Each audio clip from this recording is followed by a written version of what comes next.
20,000 টাকার একটা চাকরি করে, 18,000 টাকার একটা চাকরি করে। এই সামান্য কদ্দুর চাকরির জন্য জোহরের নামাজ পড়ে না, আসরের নামাজ পড়ে না। সামান্য একটা চা দোকানদারি করে, একটা অটো চালায়। আহা মুসলমান, এই সামান্য কদ্দুরের জন্য এক ওয়াক্ত নামাজ পড়ে না, কিন্তু উত্তরে দিতেছে যে এই কষ্ট করতেছি, রোদে পুড়তেছি, গামে ভিজতেছি, বৃষ্টিতে ভিজতেছি হুজুর সংসারের জন্য, বউ বাচ্চার জন্য। কিন্তু নিজের সেজদা, নিজের আখিরাতের কোনো খবর নাই। নিঃসন্দেহে এই লোক আহাম্মক আর বোকা ছাড়া আর কিচ্ছু। তুমি বেওকুফ বেটা, আহাম্মক। তুমি নিজেকে ভুললা কেন? আল্লাহ তাআলা বলছে আলাইকুম আনফুসাকুম আলজিমু আনফুসাকুম। ঈমানদার মুমিন নিজেকে মজবুত ভাবে ধরো। ইয়া আইয়ুহাল্লাযীনা আমানু কু আনফুসাকুম ওয়া আহলিকুম নার। আল্লাহ বলছে হে ঈমানদার, নিজেকে জাহান্নামের আগুন থেকে বাঁচাও এবং পরিবারের সদস্যদেরকে জাহান্নামের আগুন থেকে বাঁচাও। দেখেন আল্লাহ আলাদা করে বলছে, পরিবারের সদস্যদেরকে জাহান্নামের আগুন থেকে বাঁচাও সেটাও বলছে, আবার আলাদা বলছে নিজেকে জাহান্নামের আগুন থেকে বাঁচাও। কু আনফুসাকুম আগে এটা বলছে। অর্থ কি? অর্থ হইল জীবন চলার পথে যদি কখনো এমন হয় যে স্ত্রী সন্তানও আর আল্লাহকে মানে না, নামাজ পড়ে না, সেজদা দেয় না, হাজার চেষ্টার পরেও, হাজার বলার পরেও ঘরের মানুষগুলো আর আল্লাহ খুদা আখিরাত মানে না, আল্লাহ বলতে চাচ্ছে বান্দা তখনও মোমেন তুমি নিজের একা হলেও নিজের জাহান্নামের আগুন থেকে বাঁচো। একা হলেও জাহান্নাম থেকে বাঁচতে হবে, একা হলেও একাই যুদ্ধ করতে হবে। এই কাজেই নিজেকে ভুলে যাওয়ার কোনো সুযোগ নেই। হাদিসের মধ্যে আছে, ওই ভাই তোমরা এই অটো থেকে নামো, নামো মিয়া, এত এত জমিদারি স্টাইল ওয়াজ হলে না।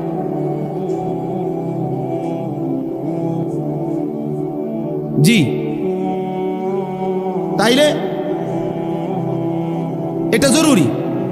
হযরত হুযাইফা রাদিয়াল্লাহু তাআলা আনহু একজন সাহাবী, হুযাইফা অনেক বড় সাহাবী।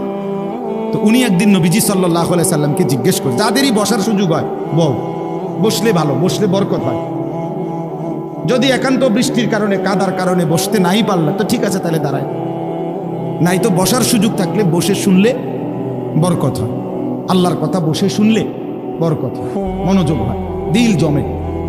এই জন্য আমি সবাইকে বলতেছি, এদিকে যদি কষ্ট হয়, যদি কোনো কিছু না থাকে তো ব্যবস্থা করে দেন আপনারা আয়োজকরা, না হয়তো জুতার উপরে বসো বৈশাখ কোনো না কোনোভাবে। যাদের ফ্যান বেশি সি ফাইটারে টানা দিয়া দর্শক বই, অনেকের আবার সিফার কারণে বই, তারা তুমি শুইয়া লাও দরকার নেই। মাশাআল্লাহ মাশাআল্লাহ। হযরতে হুযাইফা রাদিয়াল্লাহু তাআলা আনহু বলেন, নবীজি সাল্লাল্লাহু আলাইহি সাল্লামকে জিজ্ঞেস করছি, ইয়া রাসূলুল্লাহ, লম্বা হাদিস, এর মধ্যে একটু শুধু বলতেছি আর কি। তিনি বলেন যে ইয়া রাসূলুল্লাহ, আমি যদি জীবন চলার পথে কখনো এমন হয় যে আমি আল্লাহর দ্বীনের উপরে চলতে গিয়ে আমার সাথে আর কেউরে পেলাম না, সবাই আল্লাহর নাফরমানিতে লিপ্ত, কাউরে আর পাচ্ছি না, তখন আমি একা কি করব?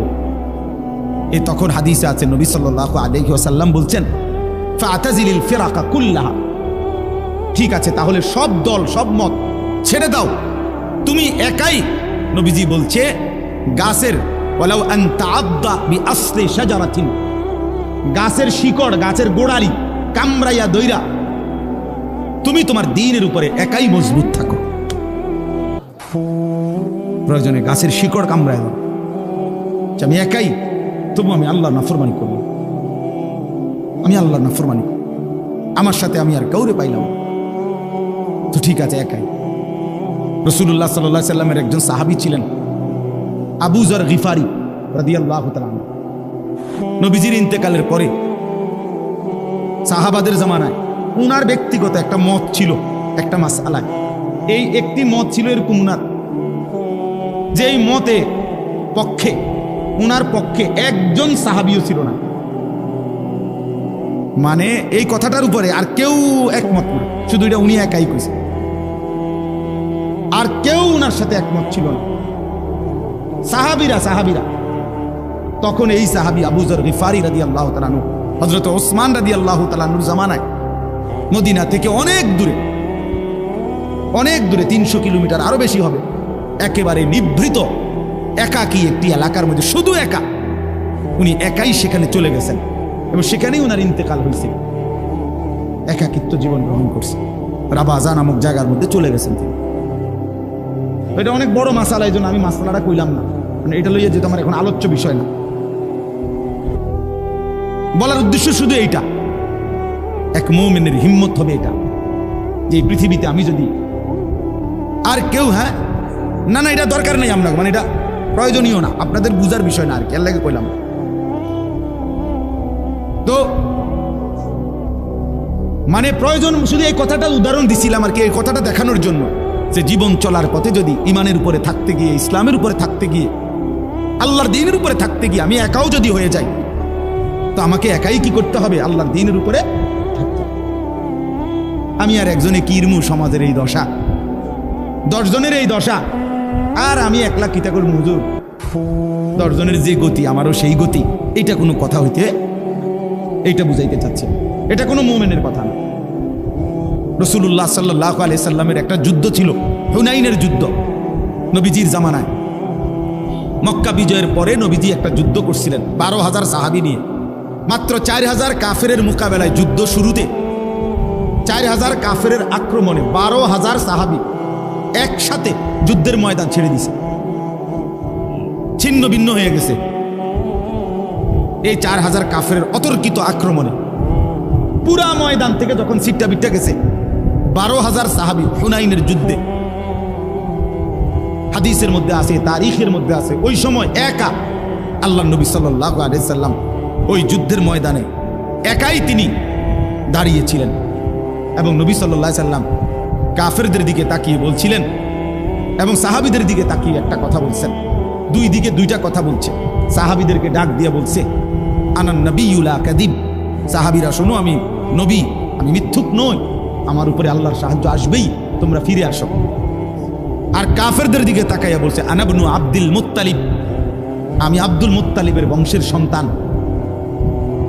আমার বংশের সন্তান আমি আব্দুল মুত্তালিবের, শোনো, আমি প্রয়োজনে একাই লড়বো, কিন্তু আমি পিঠ দেখাবো না, প্রয়োজনে বুক পেতে তোমাদের সমস্ত তীরের আঘাত সয়ে নেব, জীবন দেব, তবু আমি ময়দান ছাড়ব না। শেষ পর্যন্ত সাহাবীরা সব আবার ফিরে আসছে, আল্লাহ তাআলা মুসলমানদেরকে বিজয় দান করছে। ওয়ালাকাদ নাসারাকুমুল্লাহু ফি মাওয়াতিনা কাসীরাতিন ওয়া ইয়াউমা হুনাইন, কোরআন শরীফে ডাইরেক্ট এই আয়াত আছে এই যুদ্ধের কথা। তাইলে বাপ, এই সবগুলো উদাহরণ দিয়ে আমার বলার উদ্দেশ্য কি? উদ্দেশ্য এটাই, নিজেকে ভুলে যাওয়া।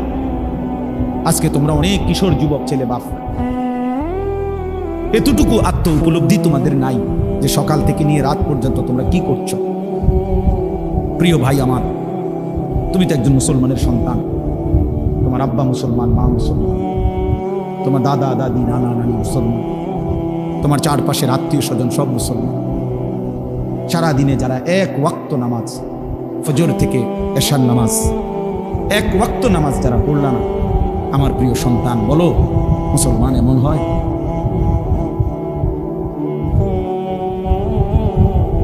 বলো ভাই, রাত অনেক হয়েছে, যেভাবেই হোক, আসলে আমরাও সময়টা আন্দাজ করতে পারি নাই,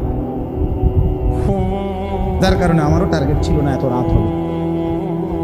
আর এই যে বলছে ভাই, দুঃখের কথা কি, আমি আসলে আরো রুম আছিল, ইচ্ছা করলে বইতে আর তো বইছে না, এটা আমার উপরে চাপাই দিয়েছে। যাই হোক, আসলে আমি প্রতিদিন মাদ্রাসার মধ্যে মানুষের এই আসা যাওয়া, এর ভিতরে দিয়ে যে দূর সম্ভব হয়, জিন্দিগির কোনো আগামাথাও নাই, কোন সময় যে খাই, কোন সময় ঘুমাই, অনেক কিছুই এলোমেলো, আমার ঠিক মতো বুঝাইতারি না অনেক কিছু, ছুটছি তো ছুটছি। তো এই রাত গভীরে আমার প্রিয় ভাই বাবা, বিশেষ করে নওজোয়ান, তোমরা ইনসাফ করো ভাইয়া, ভাবো এতটা আত্মভোলা কেমনে হইলা যে এক ওয়াক্ত সেজদা দিলা। সারা দিনে রাতে, দিন রাত যারা মোবাইলে নারী দেখো, ছবি দেখো, উলঙ্গ দৃশ্য দেখো, দিন রাত এই এক কাজে আছো। প্রিয় ভাই আমার, সন্তান আমার, এক মানুষকে আল্লাহ তাআলা সৃষ্টি করেছেন শুধুই নারীর জন্য। মানে এই শুধু একটা নারী, একটা মহিলা, একটা বেডি, এটাই জীবন? তুমি বুঝি এই বেডির লগে শুয়ে থাকার জন্য? নারীর দ্বারা অবৈধ যৌন চাহিদা, তোমার লজ্জাস্থানের যে চাহিদা, শুধু এইটা পূরণ করা, এর জন্যই পৃথিবী, এর জন্যই এমন সুন্দর হায়াত, এই রাত, এই দিন, এই সূর্য চন্দ্র, এই আলো বাতাস, এই রোদ বৃষ্টি, এই পৃথিবী, এই কায়নাত আল্লাহ তাআলা শুধু তুমি নারীর পিছনে ছুটবা, এর জন্যই বানাইছেন। তো কি করলা কাম? ইনসাফ করো ভাইয়া, একজনই ভাবো, একটা ছেলেই পাবো, একজনই ভাবো, এটা কোনো ইনসাফ হইতে পারে? দিন রাত মুসলমানের ঘরে জন্ম নিয়ে মুসলিম হয়ে চুলের উপরে সারা দিন ফ্যাশন, এটা বুঝি একটা কথা হলো? আমার ভাই বল, এটা বুঝি একটা কথা হলো? তোমারে বুঝি আল্লাহ বানাইছে শুধু এই সারাক্ষণ চুল এটার ফ্যাশন করবা, বিভিন্ন মডেলে চুল কাটবা, এই নিয়ে ব্যস্ত থাকবে? এত ফালতু কাজে আল্লাহ মুসলমানকে বানাইছে? তাইলে সারাদিন কি করবে? গত এক সপ্তাহে কি করলাম? গত এক বছরে কি করলাম? বলো ভাই, বলো। চারিদিকে হত্যা, খুন, ধর্ষণ, নির্যাতন, পরকীয়া,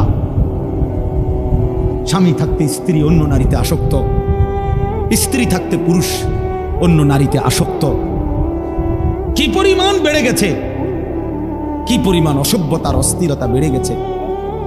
আমার 16 বছরের সন্তান, 20 বছরের জওয়ান, আমি তোরে মনে করাই দেই বন্ধু, আগামী 20 বছর পৃথিবীতে তোমারে বাঁচতে হবে, এই সমাজেই বাঁচতে হবে। তুমি এই পৃথিবীর থেকে চাঁদের দেশে যাইতে পারবা না। তাহলে এই সমাজে তোমার মা আছে, তোমার বোন আছে, তোমারও একটা ছোট বোন আছে।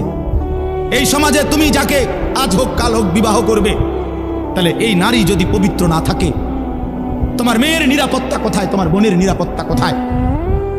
আগামী দিনে যে তোমার স্ত্রী হবে তার চরিত্রের পবিত্রতা কোথায়? তোমরা সবাই যদি মাতাল হয়ে যাও, তোমরা সবাই যদি মনে করো শাহওয়াত, নারী ছবি, অস্থিরতা, বেহায়াপনা এরই নাম জীবন, তাহলে এই সমাজেই তো বাঁচতে হবে তোমরা, এই সমাজেই তো বাঁচতে হবে তোমরা।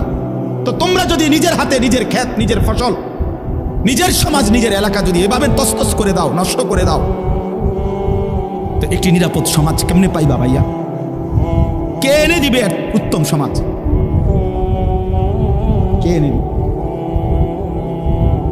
9 বছরের মেয়ে বাচ্চা যদি নিরাপত্তা না পায় যেই দেশে, সেই দেশে অধঃপতন কোথায় গেছে? অধঃপতন কোথায় গেছে বলে? অসহায় কোন ইমাম মুয়াজ্জিনকে কোনোভাবেই কোন জালেম শেষ পর্যন্ত কোনোভাবেই কোন ইমাম মুয়াজ্জিনকে বেইজ্জতি তো করতে পারবে না। ঘটনার পিছনের সত্য তো আজ কিংবা কাল বের হবেই, এটাই সত্য, এটাই নিশ্চিত, এটাই নিশ্চিত, এটাই নিশ্চিত। আমরা জানি তো সব, বুঝি তো সব। কোন আলেমে দ্বীনকে বেইজ্জতি করার পরিণতি পৃথিবীতে কখনোই কারো জন্য ভালো হয় না, কেউ ভালো হয়। আমরা কিতাবে পড়ছি, আলেমে দ্বীনের রক্ত বিষের মতো, বিষ লাগলে যেমন মরে যায়, কোন আলেমে দ্বীনের রক্তের সাথে কারো বেইজ্জতি করলে আল্লাহ তাআলা তার ধ্বংস করে দেয়, বরবাদ করে দেয়, বরবাদ হয়ে যায়। এটা অকাট্য সত্য। এজন্য নওজোয়ান, আমি তোমারে মনে করাই দিলাম, তুমি চরিত্রহীন হইয়া তুমি মনে করো কেউ দেখে নাই, কেউ জানে নাই, তোমার সমাজ তুমি নষ্ট করে দিচ্ছ, তোমার আগামীর ভবিষ্যৎ তুমি বরবাদ করে দিচ্ছ। সেদিন কষ্ট পাইবা যেদিন দেখবা তোমার বোন, তোমার স্ত্রী, তোমার কন্যা আখলাক আর চরিত্র সুন্দর নাই, সেদিন ঠিকই কষ্ট। আয-যিনা কারজুন, আল্লাহর কসম, আমি কিতাবে পড়ছি, ইমাম শাফিঈ রাহমাতুল্লাহি আলাইহি বলছেন, কিশোর নওজোয়ান শোনো ভাইয়া, এই মুরব্বীদেরকে সামনে রেখে তোম করে বলি আমি, ইমাম শাফিঈ রাহমাতুল্লাহ আলাইহি বলছে, জিনা, ব্যভিচার, নারীর সাথে অবৈধ সম্পর্ক, খোদার কসম, উনি বলছে কারজুন, এটা একটা ঋণ, করজ, ঋণ আদায় করতে হয়, ঋণ শোধ দিতে হয়নি, কথা বলে না, ঋণ শোধ করতে হয়নি। কর্জ নিলে, ঋণ নিলে এটা শোধ করতে হয়নি। কথা বলে না, শোধ করা কি সুন্নত না বাধ্যতামূলক? এই ঠিক ইমাম শাফি রহমতুল্লাহ বলছে, জিনা ব্যভিচার, নারীর সাথে অসভ্যতা, অশ্লীলতা, বেহায়াপনা, উনি বলছেন এটা করজ, এটা ঋণ। উনি বলেন, হে যুবক, তোমার এটা তোমার পরিবারের কাউকে না কাউকে দিয়ে শোধ দিতে হবে। আল্লাহ কসম, এটা কি জানো, শোধ দিতে হবে দোস্ত। আল্লাহ মাফ না করে যদি আল্লাহর দিকে ফিরে না আসে, চোখের পানি না ফেলো, এটা শোধ দিতে হবে। তো শোধ দিতে হবে। এই জন্য আমি অনুরোধ করছি, ইনসাফ করে প্রত্যেকেই আমরা, ওই ছেলে তোমরা ওটা বসছো কেন, নামো এখান থেকে, হয়তো ব্যাখ্যায় ব্যাক কোন কথা, নামো বেটা, এই বাচ্চা নামো না কেন এখান থেকে, এই অটো বাইকার অটো এটা সরান এখান থেকে। শিখান, নগদ শিখান, এটা আপনাদের সন্তান, এখন শিখাবেন আখলাক। বাচ্চা মানুষকে আপনারা সবাই মনে করছেন যে হুজুর ফুলাফাইন মানুষ, আস্তে আস্তে ঠিক হয়ে যাবে। আরে মিয়া, ফেলে রাখলে, ছেড়ে দিলে অযত্নে লোহা মাটির উপরে মাটি হয়ে যায়। অযত্ন আর অবহেলায় লোহা মাটি হয়ে যায়, মাটি লোহা হয় না। কাজেই ছেড়ে দিলে অযত্নে অবহেলায় সুন্দর সন্তান নষ্ট হয়ে যায়, নষ্ট হয়ে যায়। ছেড়ে দিতে নাই, নবী সাল্লাল্লাহু আলাইহি সাল্লাম ছেড়ে দেন নাই। 5 বছরের বাচ্চাকে তিনি আখলাক শিখাইছেন, 10 বছরের বাচ্চাকে নবীজি আখলাক শিখাইছেন, হাদিসে আছে। আপন নাতি হাসান রাদিয়াল্লাহু তাআলা আনহু, কলিজার টুকরা হাসান হুসাইন, ঠিক না, নবীজি সাল্লাল্লাহু আলাইহি সাল্লামের প্রিয় নাতি। নবীজি বলতেন, হুমা রাইহানাতাই ফিদ দুনিয়া, হাসান হুসাইন আমার দুনিয়ার দুইটা ফুল। রাইহানাত মানে মানুষ যেমন ফুল থেকে ঘ্রাণ নেয়, আমি রাসূল আমার এই 2 নাতি থেকে আমার ঘ্রাণ নেই। এত প্রিয় ছিলেন এই হাসান, যিনি বড়জন রাদিয়াল্লাহু তাআলা আনহু। 5 বছর বয়সে একদিন মসজিদে নববীর বারান্দা থেকে একটা সদকার খেজুর, মান্নতের একটা খেজুর উনি মুখে দিয়েছিলেন। হাদিসে আছে, নবী সাল্লাল্লাহু আলাইহি সাল্লাম সাথে সাথে ওনাকে দেখে নাতিকে ডাক দিয়ে বলছে, কাহ কাহ, মানে ওয়াক ওয়াক, ফেলো ফেলো, এটা ফেলো ফেলো। তো মুখ থেকে এটা ফেলাই দিছে, আর কাছে টেনে বলছে, আমা তাআলাম ইন্না লা নাকুলু সাদাকা, নাতি তুমি জানো না আমরা নবী বংশ, আমাদের জন্য সাদকা মান্নত খাওয়া নিষেধ, অনুমতি নাই। আখলাক শিখাই দিছে।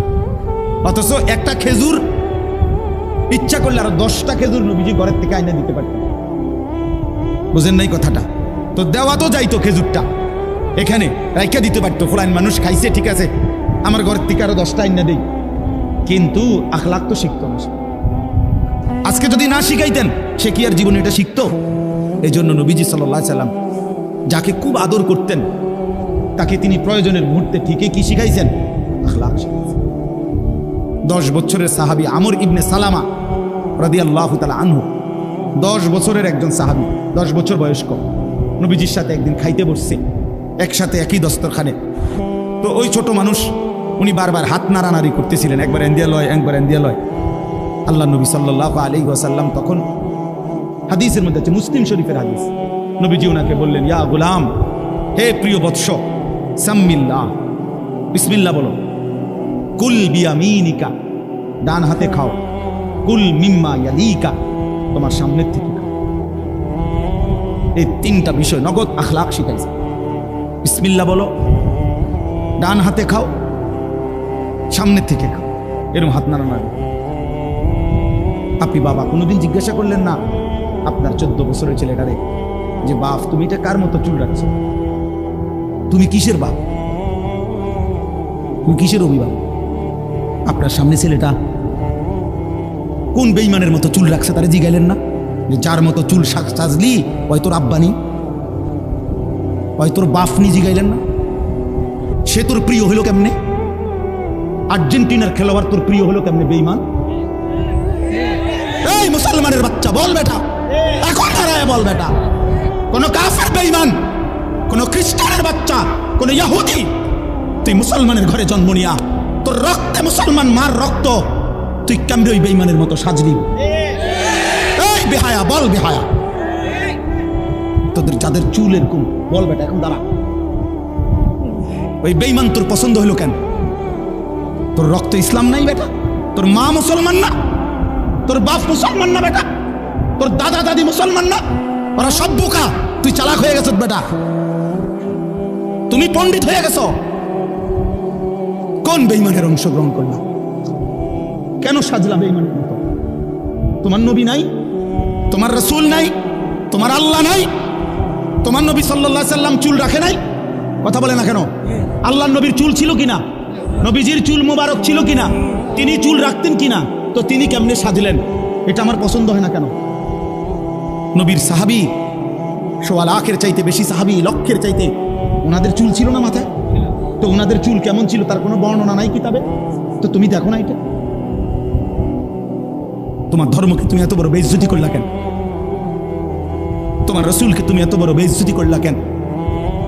তুমি যদি নবী সাল্লাল্লাহু আলাইহি সাল্লামের কাছে আমলনামা দিয়া বলো যে ইয়া রাসূলুল্লাহ, এই যে আমি আনিসুর রহমান, আমার সুপারিশটা আপনি করেন হাসরের ময়দানে, এই যে আমার আমলনামা।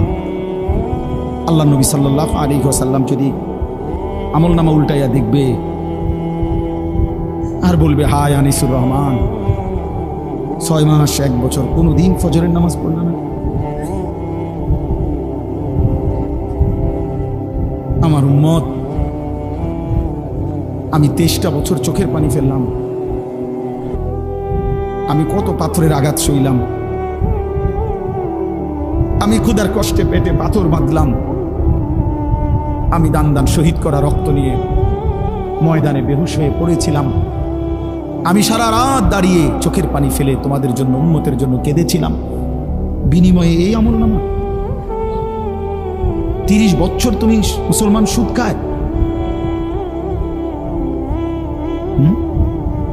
30 বছর, 40 বছর সুদ খায়, আপনার ঘরে 30 বছর টেলিভিশন চলে, নারী নাচ গান, এগুলো নবীজি দেখবে না? কথা বলেন না কেন? নবী এগুলো দেখবে না? তো কিছু বলবে না? না বলবে মাশাআল্লাহ, দারুণ আমলনামা নিয়ে আসো, আসো তোমার জান্নাত বুঝাই দেই। না সুপারিশ মানে এই নাকি? কোনো নিয়ম কানুন নাই। নবীজি সুপারিশ করবে, কথার মানে কি? মানে নবীজি বলছে, উম্মত তোমার যা মন চাই তা গুনাহ করে মৃত্যু পর্যন্ত এই অবস্থায় তুমি আইসো কবরে, হাসরে, আমি শুধু সুপারিশ করে জান্নাত দিয়ে দেবো, এই তো না? আমার বাপ, ইনসাফ করো ছেলেরা, তোমরাও ইনসাফ করো। প্রিয় ভাই আমার, ভাবতে শিখো। কেমনে দেখাইবা? রাসূলুল্লাহ সাল্লাল্লাহু আলাইহি সাল্লাম কাঁদবেন, চোখের পানি ফেলবেন, বলবেন, উম্মত আমি শ্রেষ্ঠ নবী, তুমি আমার শ্রেষ্ঠ উম্মত, শ্রেষ্ঠ উম্মত হইয়া তুমি আমার এই হাসরের ময়দানে কেমনে পারলা এত বড় বেইজ্জতি করতে? আল্লাহর কাছে নবী যখন পেশ করবে, রব্বুল আলামিন আমার উম্মতের আমলনামা সুপারিশ করলাম, রব্বুল আলামিন বলবে, বন্ধু এটা কি আমলনামা দেখা? কোনো বাবা যদি 12 বছর বিদেশ থেকে ছেলেটার জন্য টাকা পাঠায়, 12 বছর পরে ছেলেটা ইন্টারমিডিয়েট পাশ করে পরীক্ষার রেজাল্ট দিছে যেদিন, সেদিন দেখছে যে ফেল, ওই বাপ যদি চিৎকার করে কাঁদবে আর বলবে যে, আরে বাপ তুই জানোস না আমি 12টা বছর আমি এই রোদ ভরা ঘামে ভরা বিদেশের মধ্যে থাইকা টাকাগুলো রোজগার করে, বিশ্বাস করেন জানেন না, আমি হজ্জের সফর থেকে আসছি অল্প কয়দিন হয়, ঠিক এই গত মঙ্গলবারে, আজকে মঙ্গলবার, কত প্রবাসী যে আমি দেখছি, আমি দেখছি। আমার ছোট ভাই এই যে মৌলানা আতিক, গত বছরও আমার সাথে সে উমরার সফরে ছিল, রমজান, ওই দেখছে যে প্রবাসী গো কারণে আমি হাঁটতেই পারি না, তোমার যে এন দিয়া হাঁটি, এন দিয়ে মনো 10, 20, 50 জন পোলা পাই, আমরা দেশি যেখান দিয়া দেখে ওখান দিয়ে যাতা দিয়া এ জড়ায় ধরে ধরে কান্দে যে হুজুর 12 ঘন্টা 14 ঘন্টা ডিউটি করি এই প্রখর রৌদ্রের মধ্যে, এরপরে নিজের খানা নিজে, নিজের জামাটা নিজেই ধোয় না, কে দিবে? নিজের রান্নাটা নিজে রান্না, একটা ছোট্ট রুমের মধ্যে মানুষ আড়ে না, 6 জন থাকে, 12 জন, কোনো রকমে জান্ডা লইয়া পড়ে আছে, যে বুকটা বাইন্দা, কলজাটা বাইন্দা এই 2 টাকা 5 টাকা জমাইয়া সবটা টাকা বাড়ি ঘরে বউ বাচ্চার জন্য, মা বাবার জন্য, তাদের মুখে হাসি ফুটার জন্য দিয়ে দেয়। সেই বাবা 12 বছর পরে সে কি পরিমাণ কাঁদবে আর বলবে, সন্তান আমার রক্ত পানি করা এই টাকার বিনিময়ে এই রেজাল্ট, এই রেজাল্ট বাপ, তুই আমার এত বড় বেইজ্জতি কেমনি করলি? খোদার কসম যুবক, নবীজি সাল্লাল্লাহু আলাইহি সাল্লাম এটা বললেন যে উম্মত ফজরের নামাজ পড়ো নাই কতদিন, আমার এত বড় বেইজ্জতি কেমনি করলি? 60 বছরের বুড়া চাচা, এই চাচা এখনো 60 বছর ধরে হায়াত পাওয়ার পরও বিড়ি খান, সিগারেট খান। এই বিড়িওয়ালা মুখ নিয়ে কোন লজ্জায় নবীজির সামনে দাঁড়াবেন? এই বুড়া, মনে রাখো তুমি, আমার নাম আনিসুর রহমান, আমি যদি আর কোনোদিন নাও আসি, একদিনই বলে গেলাম, একদিনই বলে গেলাম। কেমনি দাঁড়াইবেন? 60 বছর বয়সেও বিড়ি খানা ছাড়তেন না, বুড়া হইয়া বাঁকা হইয়া গেলেন, শরীরের গিরাগাড়ি জোরাজারি সব ছেড়ে দিছে, অন টেলিভিশন চান, এখনো চা দোকানে বইয়া বেড়ি চান। ছি ছি ছি ছি, আমনের মতো নির্লজ্জ বেহায়া আল্লাহর জমিন আর কেউ নাই মিয়া। বেহায়া বুড়া মিয়া, বেহায়া তুমি মিয়া, বেহায়া বেটা। 60 বছর বয়সও যে নারী দেখে, ছবি দেখে, এবার গুনার বয়স আছে 40 বছর। এবার কোনো ছোটখাটো হারামি না, ছোটখাটো ডাকাত না, শক্ত ডাকাত। এবার গুনা ফাইকিয়া গেছে, একদম গুনা টাইট হয়ে গেছে। কারণ এবার কি মনে করেন, 60 বছর বয়সে যে এখনো মিথ্যা বলে, গালি দেয়, তো উনি মিথ্যা কথা বলে আজ 5 বছর, উনি তো মিথ্যা কথা শুরু করছে 20 বছর। বুঝেন নাই কথা? আজও ছেড়ে দেওয়ার সময় হয় নাই, আজও সময় হয় নাই। আর কত? আলাম ইয়ানি লিল্লাযীনা আমানু আন তাখশা কুলুবুহুম লিযিকরিল্লাহ ওয়া মা নাযালা মিনাল হক। রব্বুল আলামিন বলে, ইমানদার মুমিন, আমি আল্লাহর ভয়ে, আমার স্মরণের জন্যে তোমার দিলটা, আন তাখশা কুলুবুহুম, তোমার অন্তর নরম হওয়ার, দিলটা নরম হওয়ার সময় বান্দা আজও কি হয়নি? এটা কোরআনের আয়াত। আলাম ইয়ানি লিল্লাযীনা আমানু, ইমানদার আজও কি সময় হয়নি? আজও কি আমি আল্লাহর দিকে ফিরবা না? গত 6 মাস ধরে যেই ছেলে ফজরের নামাজ পড়ো না বাপ, গত 1 বছর ধরে যেই মুসলমান তুমি ফজরের নামাজ পড়ো না, আল্লাহ যেন ডাক দিয়ে জিজ্ঞেস করে, বান্দা বলো না বান্দা, তাহলে কি আর কোনোদিন তুমি পড়বা না?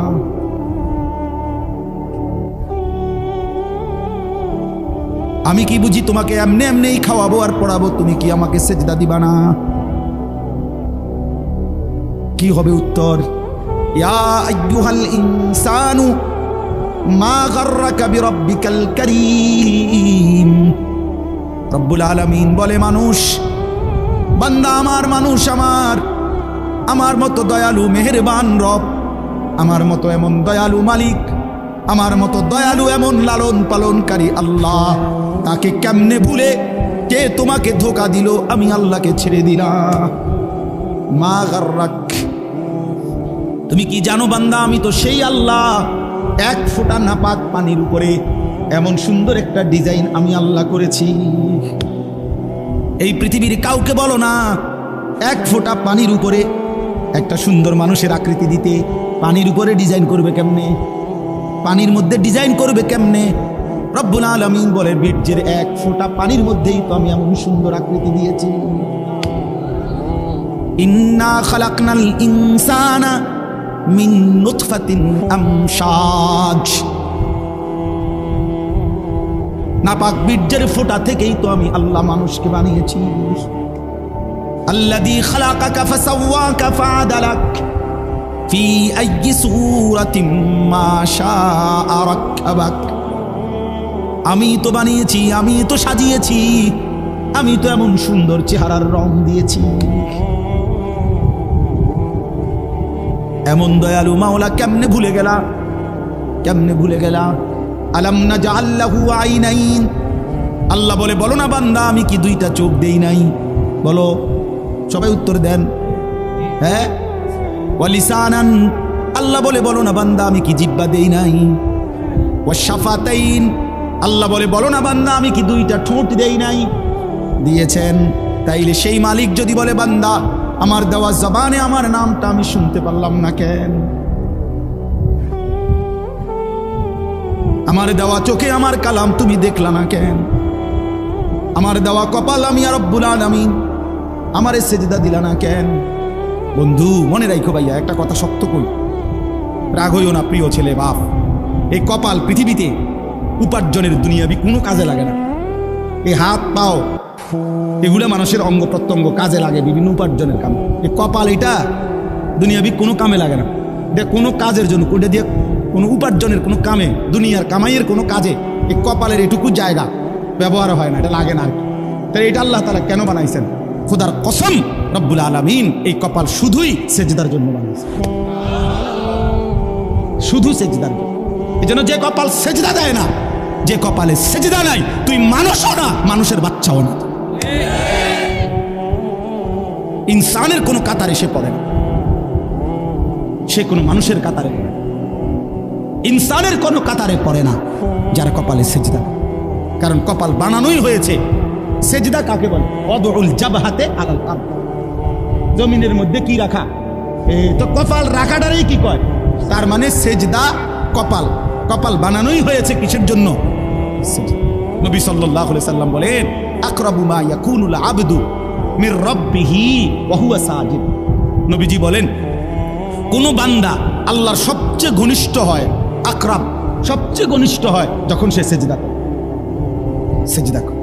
এজন্য আমার শায়েখ আল্লামা মুফতি মুশতাকুন নবী কাসিমি হুজুর সবসময় এটা বলে যে কোনো বান্দা যখন সেজদা করে তো আল্লাহ তাআলা তার পিঠে মাথায় এভাবে হাত বুলাইয়া দেয়, আদর করে। আল্লাহ আদর করে, আল্লাহর কুদরতি পায়ে সেজদা দেয়, মালিক তখন আদর করে দেয়, পিঠে মাথায় হাত বুলাইয়া দেয়। আল্লাহ ডেকে বলে আনিস আমারে সেজদা করছো না, ইরফা রাসা, উঠো, মাথা উঠো, ওঠো, বসো, বসো, আর কিছু বলবা কিনা বলো।